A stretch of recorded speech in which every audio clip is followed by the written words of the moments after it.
ধূপগুড়িতে 5ই September উপনির্বাচন। তার ঠিক 48 ঘন্টা আগে তৃণমূল ছেড়ে বিজেপিতে যোগ দিলেন ওই বিধানসভার প্রাক্তন বিধায়িকা মিতালি রায়। রবিবার সকালে রাজ্য বিজেপি সভাপতি সুকান্ত মজুমদার তার হাতে দলীয় পতাকা তুলে দেন। মিতালির অভিযোগ, 2021 সালে ভোটে হারার পর থেকেই তৃণমূল তার সঙ্গে কোনো রকম যোগাযোগ রাখেনি। যদিও শনিবার তৃণমূলের সর্বভারতীয় সাধারণ সম্পাদক অভিষেক বন্দ্যোপাধ্যায়ের প্রচার মঞ্চে তাকে দেখা গিয়েছিল। বিজেপি নেতা মাধব রায় তিনি জানান, তারা যোগদানের বিষয়টা জানেনই না। কিছু কর্মীদের ক্ষোভ হয়েছে, তাদেরকে অন্ধকারে রেখে যোগদান করানো হয়েছে। আমি বলবো না তো, আপনি দেখতে পাচ্ছেন এখানে কি পরিস্থিতি হচ্ছে। কি পরিস্থিতি, কেন এই পরিস্থিতি, কেন পরিস্থিতিটা আমি এবারে আপনাদের জানাইনি, আপনাদের কি জানিয়ে না? আমরা আমাদের অন্ধকারে রেখে করেছে। হ্যাঁ, আমরা অন্ধকারে রেখে আমি জানি না। আমি ক্ষোভ বিক্ষোভ এই ব্যাপারে কিছু বলবো না। আমাদের যারা নেতৃত্বরা আছে ওদেরকে জিজ্ঞাসা করেন, মানে ওরা ভালোর জন্য করেছে, দলের ভালোর জন্য পার্টি করেছে। আপনি কথা বলেন ওদের, আপনাদেরকে কি আপনারা কি মানছেন না মিতালি রায়কে? আমাদের কোনো এটা আমাদের দখল ছিল না, জানি না। আপনাদের ভালো মন্দ যারা নেতৃত্ব বুঝবে, এটা প্রভাব কি ভোটে পড়বে?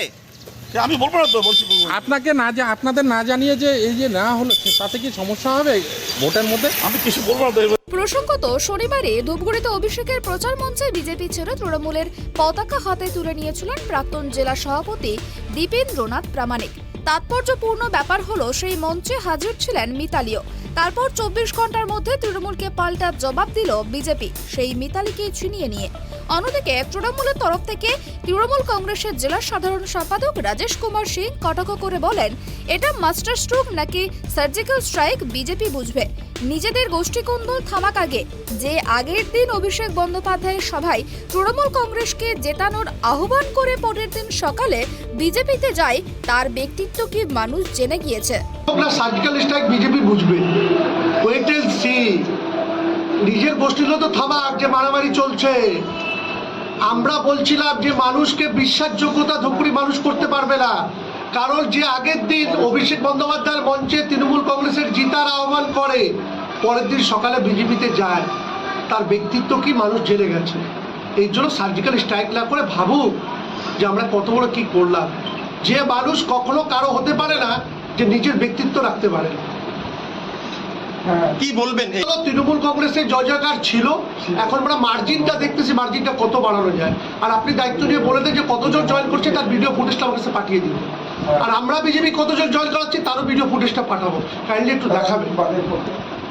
দল তো ভালো জায়গায়, দলের প্রভাব পড়ার কারণে কালকে তো আমাদের মাননীয় second in command Abhishek Bandyopadhyay মহকুমা ঘোষণা করার পরে ধূপগুড়ি নাগরিক মঞ্চ খুশি হয়েছে, অভিষেক বন্দ্যোপাধ্যায়কে ধন্যবাদ দিয়েছে। তারপরেও প্রভাব পড়ার কথা আছে, এগুলো কিছুই না। বিজেপির পোস্টগুলো দেখুন, বিজেপির নিজেদের গোষ্ঠীদ্বন্দ্বগুলো দেখুন, কি কে কি লিখছে। বিজেপি যারা সুকান্তবাবু জয়েন করিয়েছেন, নিজের ঘরটার সামলান। স্থানীয় সূত্রে খবর, এবার টিকিট না পাওয়ায় দলের ওপর ক্ষুব্ধ ছিলেন মিতালি। সেজন্যই রাজ্যের মন্ত্রী তথা তৃণমূলের অন্যতম নেতা অরূপ বিশ্বাস ধূপগুড়িতে প্রচারে গিয়ে আলাদা করে মিতালির ক্ষোভ নিরসনের চেষ্টাও করেছিলেন। তাৎপর্যপূর্ণ ব্যাপার হলো, শনিবার ফোনের মাঠে অভিষেকের জনসভার মঞ্চেও হাজির ছিলেন মিতালি। তারপরে রবিবার সকালে দলবদল করলেন তিনি। উপনির্বাচনে তৃণমূল টিকিট না দেওয়ায় ক্ষুব্ধ হয়েছিলেন মিতালি। যে ক্ষোভের প্রলেপ দিতে পারেনি অরূপের দৌত্য, ঠিক ভোটের মুখে দলবদল করে তারই পাল্টা দিলেন বলেই মনে করা হচ্ছে। জলপাইগুড়ি থেকে রাজীব মুখার্জির রিপোর্ট, ট্রাইব টিভি।